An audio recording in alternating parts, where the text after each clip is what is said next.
So I'm just going to show you my own freezer just to show you that I do actually practice what I preach. So in here I have got my own leftover cauliflower that I blitzed up, turned into cauliflower rice, and I quite like this one as well, that you can buy in individual bags if you're stuck for time. I'll always have a bag of frozen vegetables in the freezer because they hold their nutrition. And it's good to have them there. So you make sure you get your vegetables in every day. You should be getting at least 7 portions of veg in a day. And in here, if you can zone in, Millie, in here I have gone and frozen portions of a tomato sauce that I had loads of tomatoes in the polytunnel this year. So they're all frozen into portions for like a quick pasta sauce to add to bolognese, something like that. There's some of more of my chicken stock, so that I've cooked out with my bones from my good quality chicken and some vegetables, cook that down and make a nice broth to use for soups and stews. And what else do I have in here? I always have, you can see this now, I always have some ginger there. We always seem to have extra ginger in this house, so it's not something you use every day. So I'll always have it in the freezer, and I literally get a grater whenever I want to make something, put some ginger in. It's just nice and warming. I'll just grate it in straight away with the ginger, job done, and whatever's left then back into the freezer for using another day. I also have some lemongrass in there. This is not something you'd use every day, right? So freeze is really easy, and then you can just break it up a bit and use it when you're making your next curry. Or you can put it into rice, actually, it makes it nice and fragrant. And we all have loads of chilies lying around the place, and chilies freeze really well. So you can see there where I literally have half of one there, and you can just grate it straight in like the ginger, or you can chop it up and put it into something.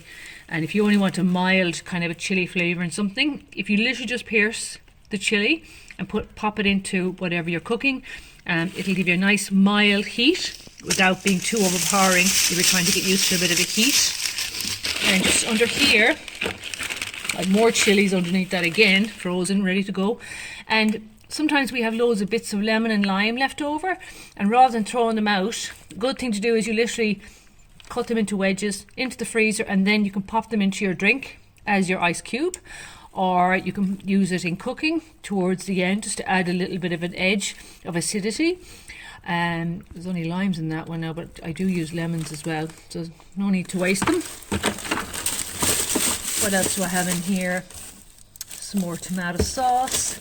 And this is when, if I cook in a piece of ham, I get a good quality local ham, I'll cook it down, we'll have our dinner with it, and then I'll chop up some in the freezer, and then that's a quick bolognese, or to add to something to give it a bit of extra flavour when you're cooking quickly in the evening time.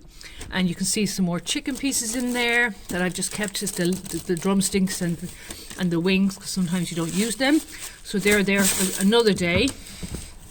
And I also wanted to show you then, here there's some more fruits, because the fruits freeze really well. You can buy them already done. This is a big load of blackcurrants from our blackcurrant bushes down the back, and I just throw a handful of them in whenever I'm doing some pies or crumble or into a smoothie or something like that.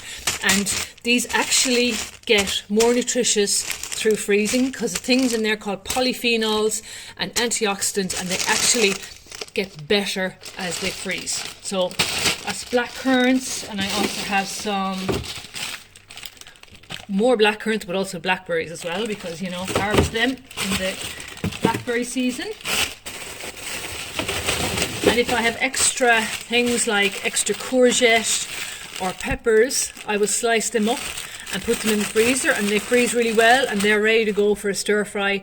And it's a hell of a lot cheaper than when you go and you buy those ready-made stir fry mixes, and that's all ready for action there.